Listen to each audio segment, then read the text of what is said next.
Live India 24 सागर channel में आप सभी का बहुत बहुत स्वागत है।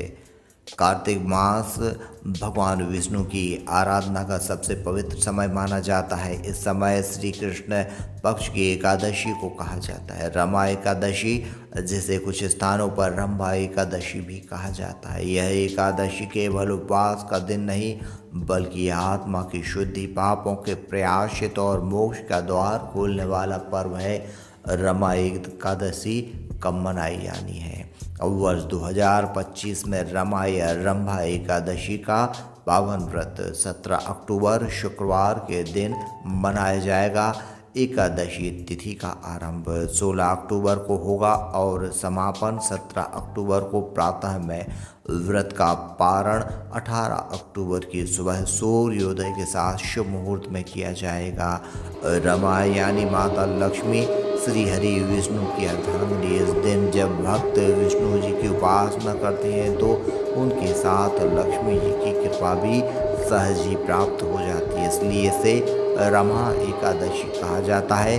पुराणों में कहा गया है, रमा एकादशी व्रतेन सर्व पापम विनश्यति, अर्थात रमा एकादशी का व्रत करने से मनुष्य के सभी पाप नष्ट हो जाते हैं। यह व्रत करने से धन सौभाग्य की वृद्धि होती है, पितरों को शांति मिलती है और मृत्यु के बाद वैकुंठ लोक की प्राप्ति होती है।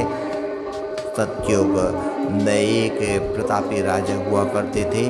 राजा मुचकुंद वो धर्मनिष्ठ और सत्य थे, परंतु उन्हें इस बात की चिंता रहती थी कि मृत्यु के बाद आत्मा का उद्धार कैसे होगा। एक दिन उनके दरबार में महर्षि नारद आए। राजा ने आदरपूर्वक पूछा, हे मुनिवर, ऐसा कौन सा व्रत है जिसके सारे पाप मिट जाएंगे और मोक्ष की प्राप्ति होगी? नारद जी बोले, हे राजन, कार्तिक मास के कृष्ण पक्ष की एकादशी को रमा एकादशी कहते हैं। जो इस दिन उपवास कर भगवान विष्णु का पूजन करता है वह पापों से मुक्त होकर वैकुंठ धाम को प्राप्त होता है। राजा मुचकुंद ने श्रद्धापूर्वक यह व्रत किया।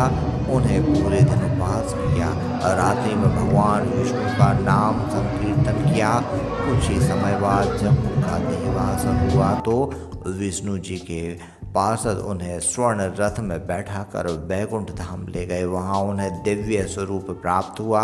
इसलिए कहा गया है, जो व्यक्ति श्रद्धा से रमा एकादशी का व्रत करता है वह जन्म मरण के चक्र से मुक्त होकर विष्णु धाम को प्राप्त होता है। एक दिन पहले यानी दशमी को सात्विक भोजन करें और ब्रह्मचर्य का पालन करें। एकादशी के दिन प्रातः स्नान के बाद भगवान विष्णु को प्रतिमा को गंगा जल से स्नान कराएं। चंदन, फूल, धूप, दीप और तुलसी दल अर्पित करें। ओम नमो भगवते वासुदेवाय मंत्र का जाप करें।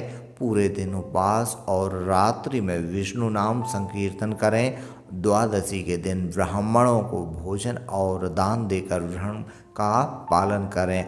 इस व्रत से पापों का नाश होता है, धन, वैभव और सुख की प्राप्ति होती है और लक्ष्मी जी की कृपा सदैव बनी रहती है। जो भक्त इस व्रत को श्रद्धापूर्वक करते हैं उनका जीवन हर प्रकार से मंगलमय बन जाता है।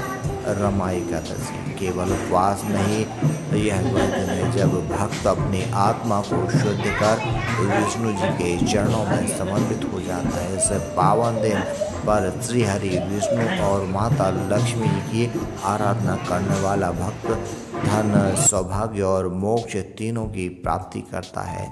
जय श्री हरि, जय माँ लक्ष्मी।